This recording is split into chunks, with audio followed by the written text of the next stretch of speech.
संजीव मुखिया का पता चल गया है कि वो किस ठिकाने पर हो सकता है। पूछताछ के दौरान ये जानकारियां हाथ लगी हैं और अब उम्मीद जताई जा रही है कि कल संजीव मुखिया की गिरफ्तारी हो सकती है। आरोपी रॉकी से पूछताछ में अहम सुराग मिले हैं। रॉकी, जिसे अब से कुछ दिन पहले सीबीआई ने गिरफ्तार किया था। नीट यूजी पेपर लीक से जुड़ी हुई बड़ी खबर, ये चेहरा जो आप टीवी स्क्रीन पर देख रहे हैं, यही है संजीव मुखिया, जो कि फरार चल रहा है और जिसका पता अब तक कुछ नहीं लग पाया है। और अब पूरी उम्मीद है कि कल तक ये गिरफ्त में आ जाएगा। मनोहर केसरी मेरे साथ जुड़ गए ज्यादा जानकारी के साथ। मनोहर, विस्तार से जानकारी दें। देखिए, बिल्कुल नीट यूजी का जो मुख्य सरगना है, खास करके अगर हम बात करें संजीव मुखिया उर्फ लुट्टन की, उनका सुराग मिल चुका है क्योंकि पिछले हफ्ते ही रॉकी को सीबीआई ने गिरफ्तार किया था।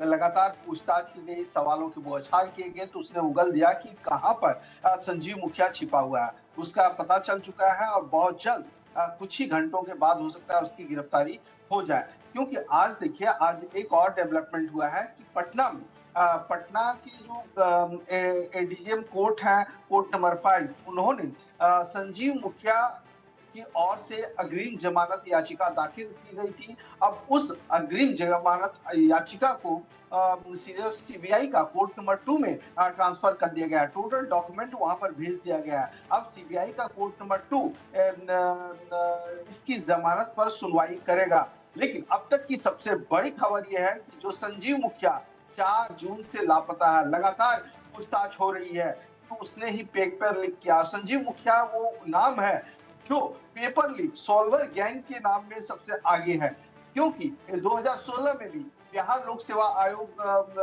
की परीक्षा पेपर लीक हुआ था। उस वक्त भी संजीव मुखिया का नाम आया था। तो ऐसी स्थिति में एक बहुत बड़ी कामयाबी सीबीआई को नजर आ रही है।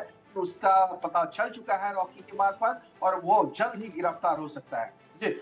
जिस जिस जिस तेजी के साथ सीबीआई ये कह रही है कि कल तक गिरफ्तार हो जाएगा, क्या इसके मायने ये लगाए जाएं कि सीबीआई उसे घेर चुकी है और वो कहीं निकल नहीं सकता, या फिर कहीं ऐसा तो नहीं कि ये खबर सार्वजनिक करने के पीछे कोई और उद्देश्य हो? देखिए, अभी कयास तो कई लगाए जा सकते हैं, लेकिन इस प्रकार से घटनाक्रम कोर्ट में घटा है, जिस प्रकार से उसके वकील ने अग्रिम जमानत मांगी है और रॉकी से लगातार बीते कई दिनों से गिरफ्तारी की बात पूछताछ हो रही है, तो ऐसी स्थिति में सीबीआई की टीम को सुराग मिल चुका है और उम्मीद की जा रही है कि कल तक वो गिरफ्तार हो सकता है।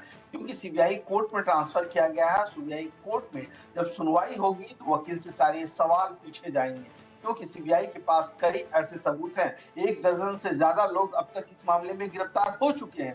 सरगना का इंतजार था और सरगना का पता लग चुका है। जी राजीव। मनोहर, बड़े बड़े कयास लगाए जा रहे थे कि संजीव मुखिया नेपाल में है, तो क्या ये जो लोकेशन जिसके बारे में बात हो रही है, जहां उसके होने की संभावना है, ये भारत में है या भारत से बाहर? देखिए, सीबीआई को अंदेशा दोनों जगह पे है, क्योंकि हो सकता है उस बॉर्डर एरिया में हो, नेपाल के बॉर्डर और भारत के सीमा पर हो। तो ऐसी स्थिति में जब लोकेशंस का पता सार्वजनिक सीबीआई की ओर से की जाएगी या वो टीम अचानक वहां पर दबिश डाल कर उसकी गिरफ्तारी करती है, तो इसका इंतजार करना पड़ेगा राजीव। लेकिन सबसे बड़ी बात यह है कि जो 24 लाख स्टूडेंट्स बैठे थे, जिनके भविष्य के साथ खिलवाड़ किया गया, कई जगहों पे पेपर लीक किए गए, सुप्रीम कोर्ट में भी इस बात को कहा गया, सरकार की ओर से भी इस बात की जानकारी दी गई कि कुछ पर्टिकुलर जगह पे पेपर लीक हुए हैं। पहले सरकार इस बात को नहीं मान रही थी, लेकिन धीरे धीरे जांच जैसे आगे बढ़ती चली गई, गिरफ्त में लोग आते चले गए और उसके बाद अब से संजीव मुखिया जल्द ही सलाखों के पीछे होगा। जी। बहुत शुक्रिया मनोहर केसरी, इस जानकारी के साथ हमारे साथ जुड़ने के लिए आपका।